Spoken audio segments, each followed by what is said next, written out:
In this video, I will quickly show you how to create a subscription on Stripe to charge customers on a recurring basis.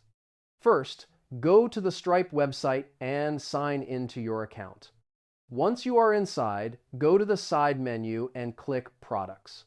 Next, click Add Product to create a new product. Enter the product name and add a description if needed.